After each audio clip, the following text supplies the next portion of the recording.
Olá, seja muito bem-vindo ao canal Adaptação na Prática TEA, onde aqui nós discutimos e mostramos estratégias práticas de adaptação escolar para alunos com autismo.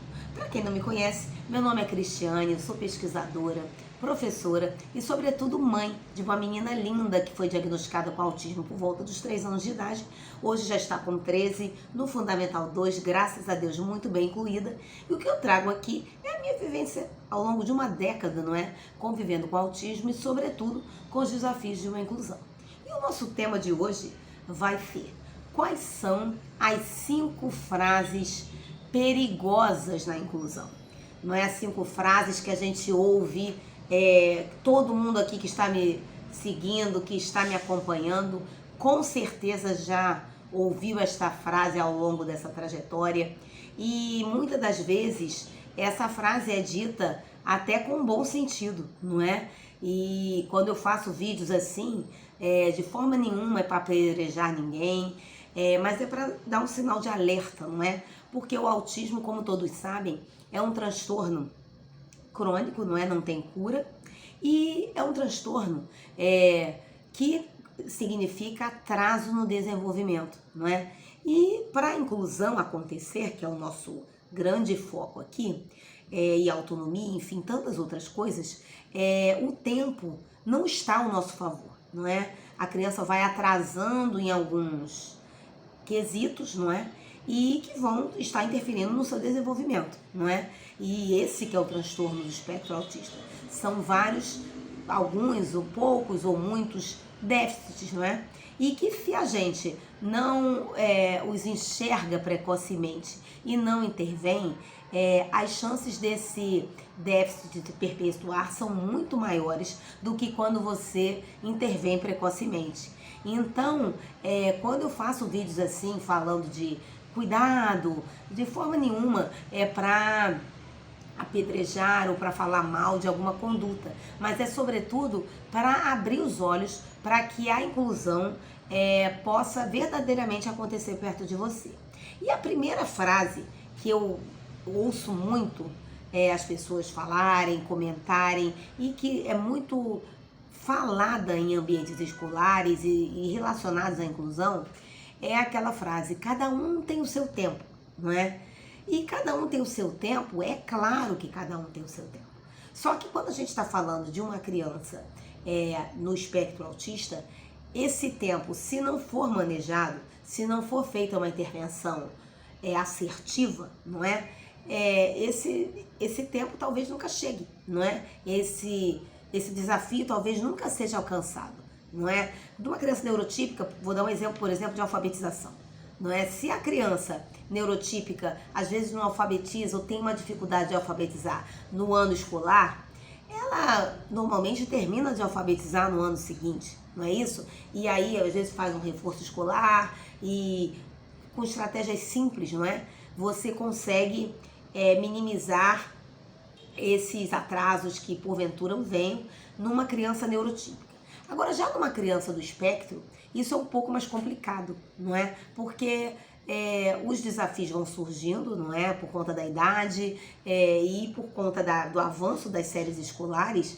E se a gente for ficar esperando esses tempos virem, eles não vão vir naturalmente, não é? Por isso que as intervenções são tão necessárias e tão importantes, e quanto antes melhor, né? Então esse negócio, eu vou ficar esperando o tempo da criança pegar no lápis, vou ficar esperando o tempo dele alfabetizar, a inclusão acaba sendo muito prejudicada e até, infelizmente, não acontecendo. Porque se a criança, por exemplo, não alfabetiza, se a criança alfabetizada hoje ainda não está recebendo adaptações escolares como deveria estar recebendo, imagina, por exemplo, se essa criança não alfabetiza. Não é isso? Então, chegou aquela fase de alfabetização, até um pouco antes, a criança clinicamente, na clínica, normalmente no espaço terapêutico ou na própria casa, ela tem que estar sendo exposta às letras, aos números, para que ela já chegue nessa série escolar com os pré-requisitos de alfabetização.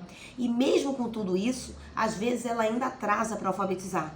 Mas só que se desde o início a gente faz a intervenção, e a antecipação, tanto a escola, quanto a família, quanto a terapia, mesmo que essa alfabetização não se dê na fase que a gente espera, ela vai acontecer, né? E aí vários professores, vários alunos do espectro contam essas experiências. O meu aluno do espectro não alfabetizou, não estava plenamente alfabetizado no primeiro ano escolar, mas do Fundamental 1, mas estava ao final do segundo ano. Não é que até inclusive o tempo que o MEC recomenda que alfabetize, né? Ele não espera a plena alfabetização no primeiro ano mesmo não. E no caso das crianças do espectro, são relatos muito comuns de crianças que terminaram de alfabetizar no segundo, no terceiro ano do fundamental. Mas foram crianças o quê? Que não ficaram esperando o tempo chegar.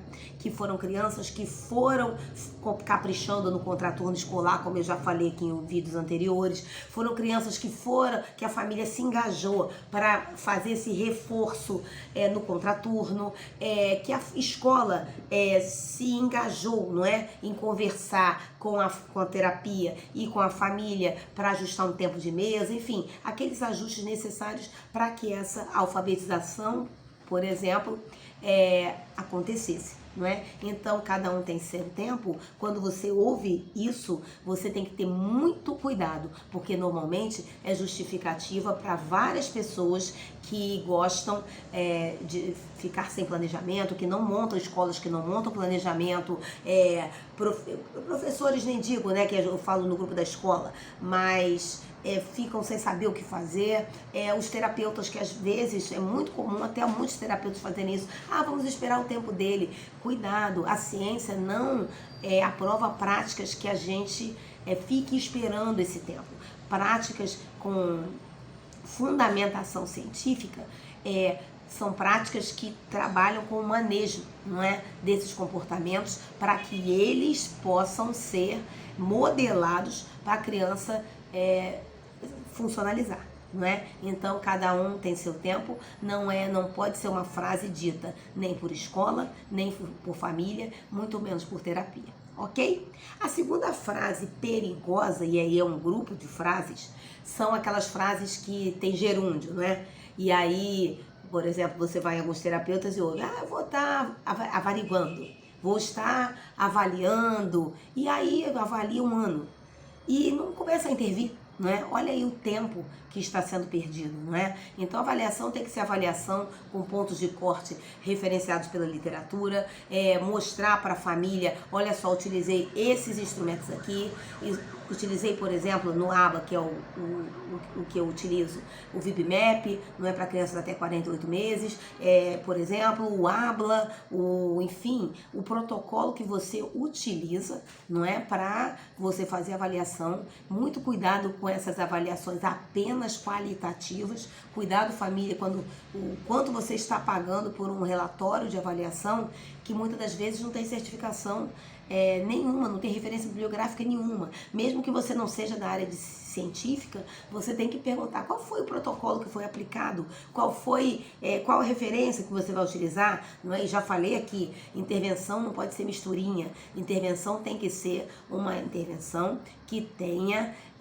referência na literatura científica, ok? Então, porque senão a gente está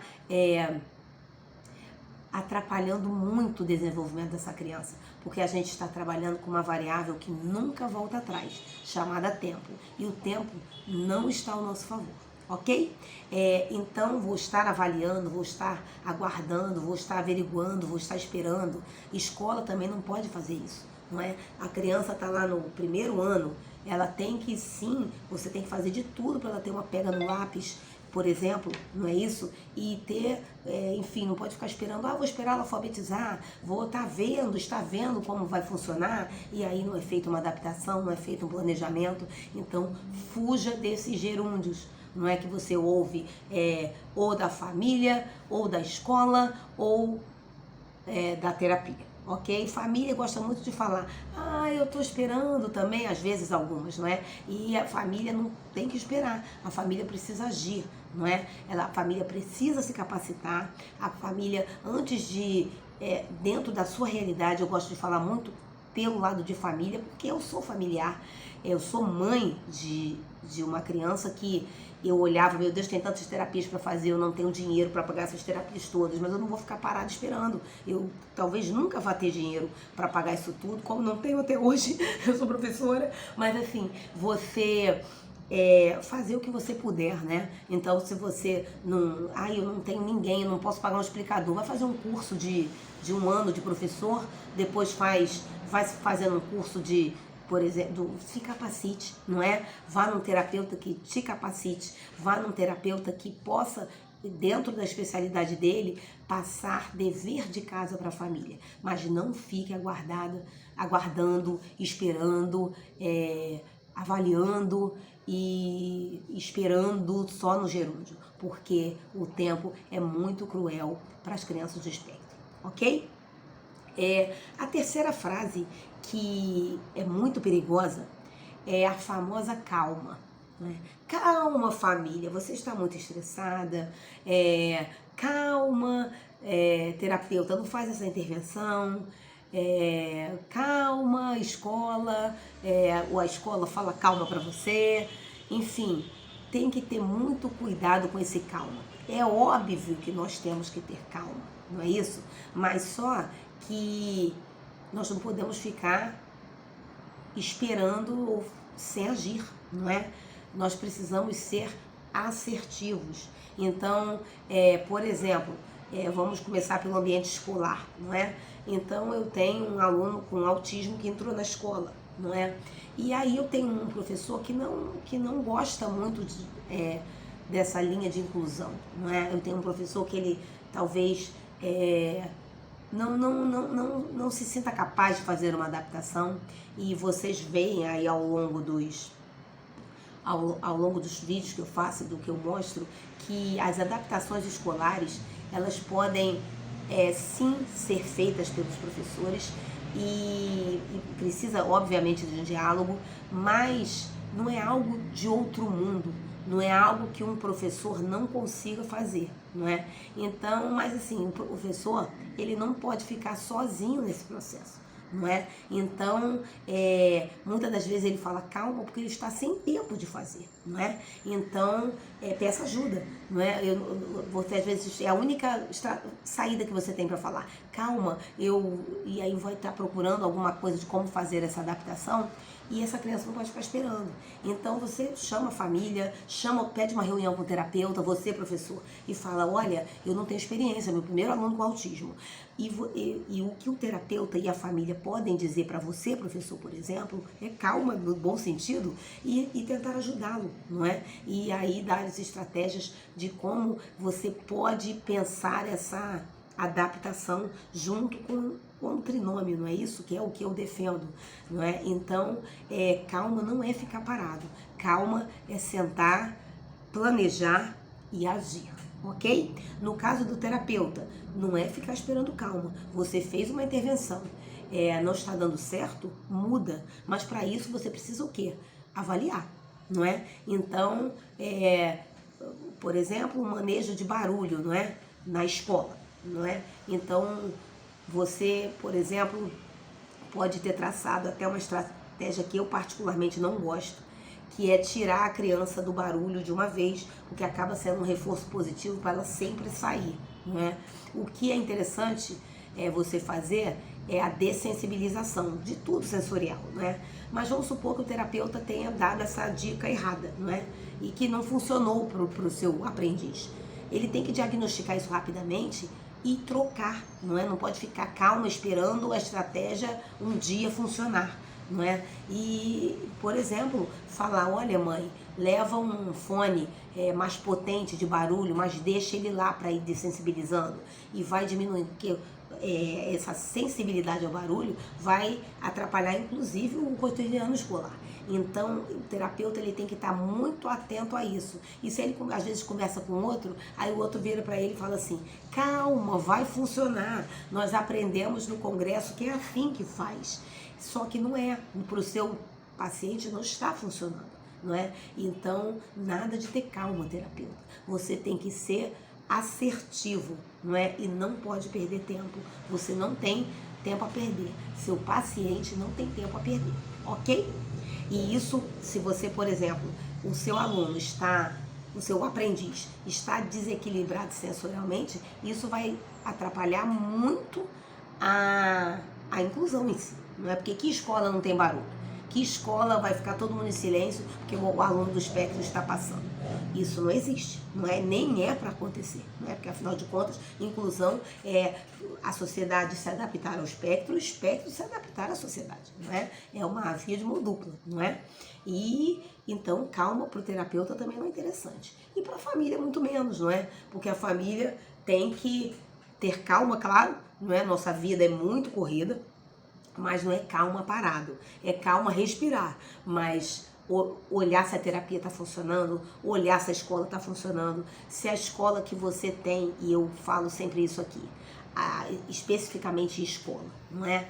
Não existe escola perfeita, como não existe família perfeita, mas existem inclusões muito bem sucedidas, quando esses diálogos são perfeitos.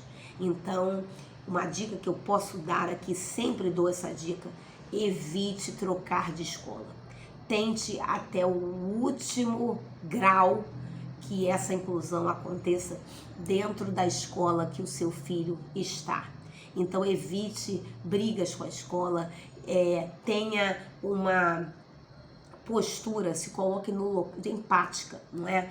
De você ver a dificuldade do professor, a falta de incentivo financeiro que os professores têm e que as escolas em si têm, não é? A lei de inclusão para a escola é muito cruel, porque não há um incentivo fiscal, por exemplo, quando existe uma matrícula de alguém do espectro, não é? E a lei manda absorver o aluno com toda a razão, e ainda dá à escola o ônus da mediação, não é? Que é um profissional que a escola tem que arcar, não é? E aí, enfim, tem familiares que arcam essa mediação, mas se o familiar não arcar a mediação, quem tem que arcar a mediação é a escola. Então, e muitas das vezes a escola fica sem saber nem aonde procurar esse profissional, não é? Então, são questões muito delicadas, não é? Tanto para o lado da família do espectro, que não quer chegar numa escola, fica morrendo de medo de chegar e dizer que o filho está no espectro e ser recusada, que não pode, é crime, sim, realmente é.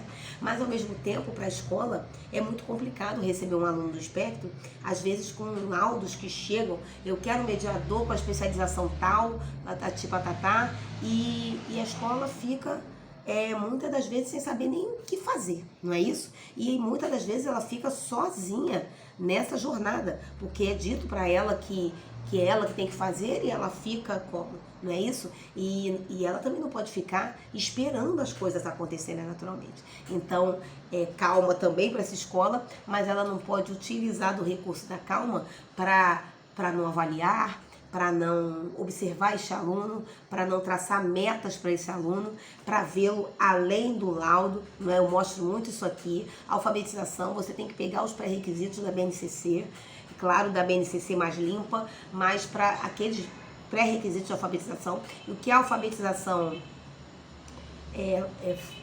para qualquer pessoa, não é? E é claro que o que talvez vá acontecer na do espectro, que seja diferente, é que você vai ter que ter uma limpeza das atividades, mas para chegar àqueles objetivos que estão descritos na BNCC. E aí a escola às vezes fica sem saber até por onde começar, não é? Então calma, mas tem muito trabalho para fazer. Então a gente aqui ajuda vocês, a gente responde lá muito escola, mas calma não é ficar parado, né? Calma é dizer que a gente está, a família, por exemplo, está à disposição para ajudar, não é? Quem vive diariamente o espectro é a família. Então, quando a família chega e abraça essa escola, e a escola diz, não é? Por exemplo, eu não sei, nunca tive um aluno como seu filho, e sinceramente, cada caso é um caso, não é? Então, tem autismo juntos com TDAH, tem autismo sem TDAH, tem vários tipos. Então, assim, essa especialização que a família tem do seu filho, ela vai ser fundamental para que a escola consiga promover essa inclusão, não é? Então, o melhor especialista desse aluno é a família. Então, escola, convide a família para conversar com você e para juntos traçarem metas, traçarem estratégias, não é? Ouvir a família e juntos estabelecer esses laços e não ficar só no discurso do calma, ok? A quarta frase, de uma certa forma, eu já comecei a falar dela, que é aquele velho discurso: inclusão é da escola. Isso eu não acho lindo, porque eu gosto muito de ver o que a ciência fala, não é? E todos os casos de inclusão descritos, não é, que a gente vê, são casos em que a família se engajou.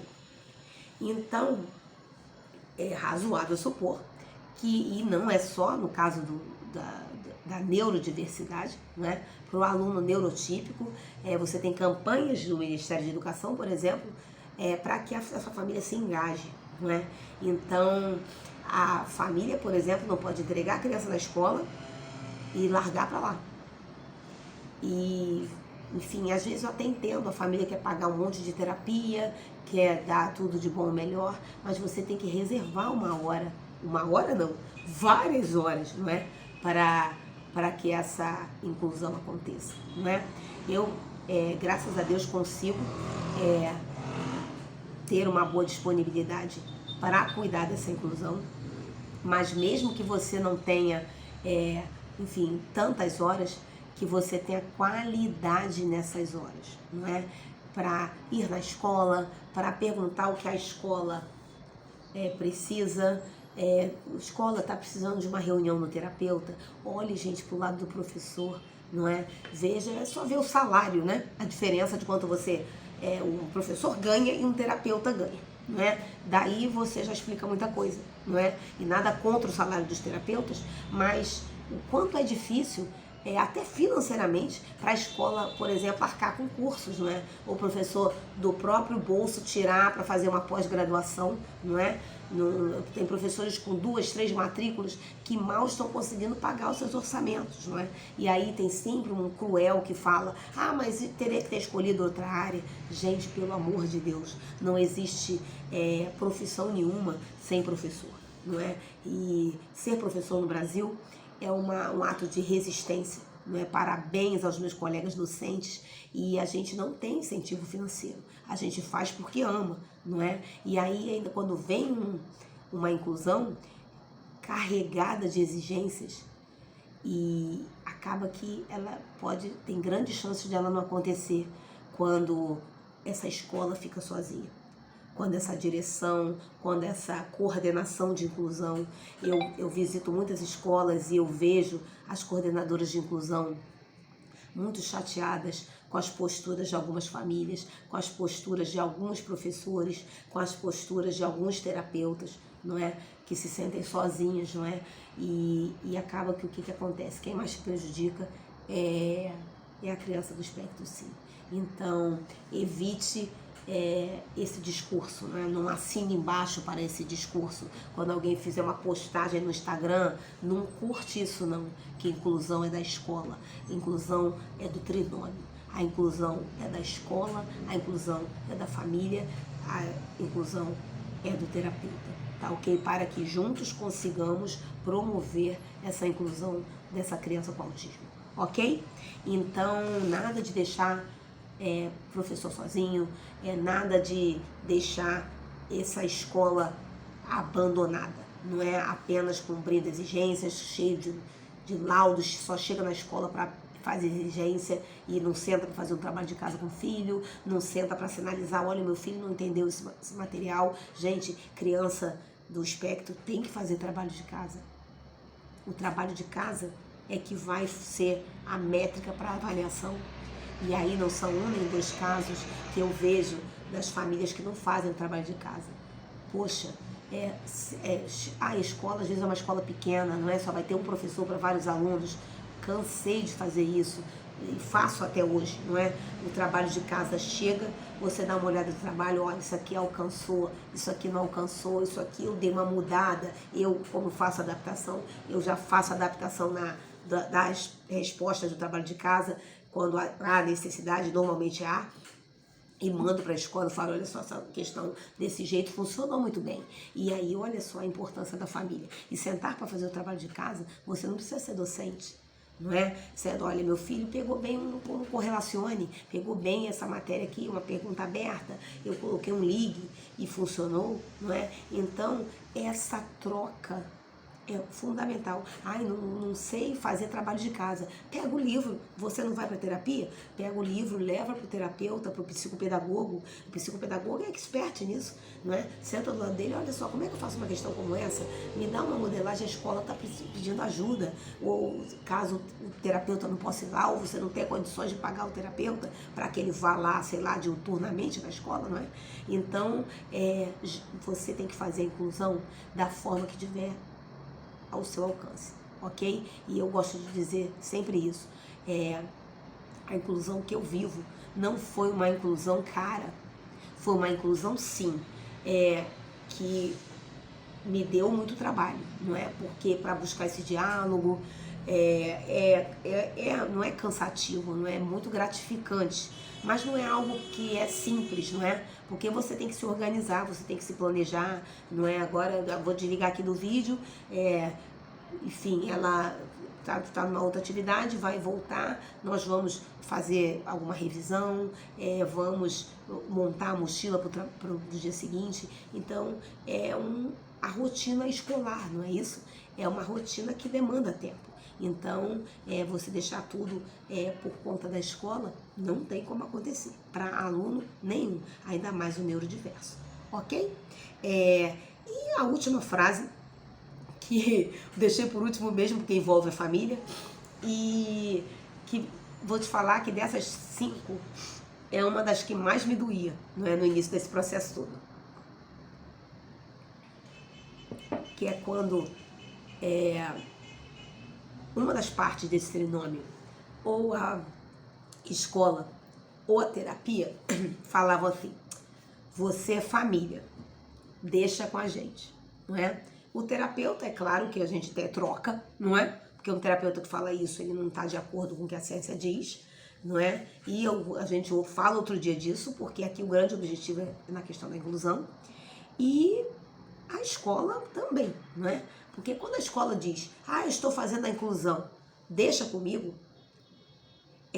eu falo que foi a única escola que eu precisei trocar minha filha ao longo desses 10 anos. Foi a escola que disse que ia fazer tudo. E não me chamava para uma reunião, não me chamava para um planejamento. Estou esperando até hoje o planejamento deles da alfabetização. Para não dizer que não, eu tenho um relatório que eu não posso mostrar aqui, porque tem a logo da escola, dizendo que ela não ia alfabetizar por conta do espectro. E aí, daqui a pouco, quando tiver uma feira literária, eu vou chamar ela lá, eles na feira literária que ela vai participar, porque é um absurdo uma escola dar limite para uma criança aos 4 anos de idade, que sempre gostou de estudar, não é? Justamente por não ter intervenção, justamente por não ter planejamento, dizer que uma criança não ia alfabetizar.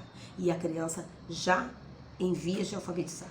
Então, deixo aqui como um protesto, não é? Escola, se você aprende que a inclusão é só sua, muda de curso, porque se você olhar realmente a literatura, ela diz que a educação depende da comunidade escolar e depende da família, sim.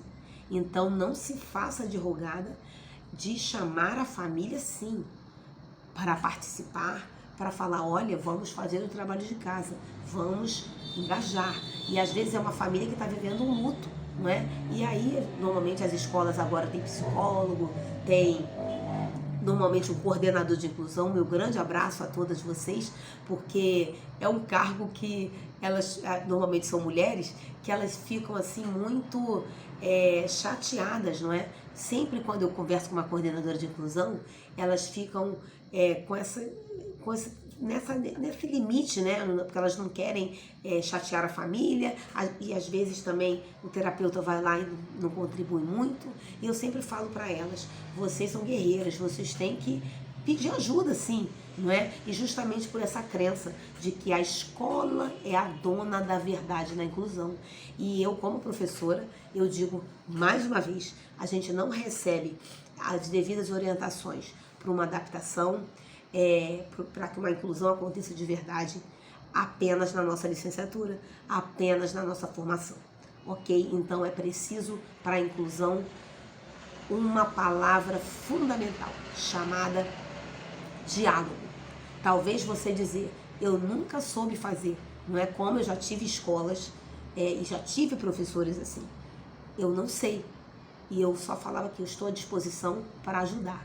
E juntos montamos essa inclusão que eu vejo aqui e é o que eu quero que vocês vejam aí perto de vocês também. Seja você familiar, seja você professor, seja você terapeuta, não é? Inclusão precisa de ajuste fino, precisa de diálogo. E todo mundo, como que sabe, se é o professor na área docente, se é o professor, se é o familiar, que é o especialista no filho, e se é o terapeuta com as práticas corretas para que essa inclusão aconteça, tem tudo para dar certo, ok? Então fujam dessas 5 frases para resumir.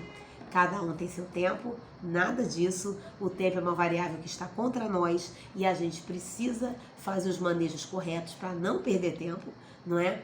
Esses gerúndios avaliando, aguardando, averiguando, e essa avaliação nunca chega, esse acompanhamento nunca ocorre, essa avaliação não é tão assertiva como deve ser, e aí nada é feito, não é?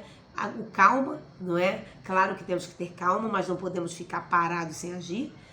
A quarta, a escola é que tem que fazer a inclusão, e não é isso, a escola não pode estar sozinha, não abandone a escola. E o quinto, que você é família e que você não tem que se engajar no processo de inclusão. Muito pelo contrário, a mãe da família do espectro tem que ser aquela mãe que vai na escola, aquele familiar que vai na escola, aquele familiar que não vai exigir nada da escola, é aquele familiar que vai contribuir com a escola. E isso a gente vê muito no ambiente escolar, é a grande diferença na inclusão, sobretudo na inclusão, das famílias que engajam e das famílias que não engajam nesse processo de inclusão. Tá ok? Grande abraço, fiquem com Deus.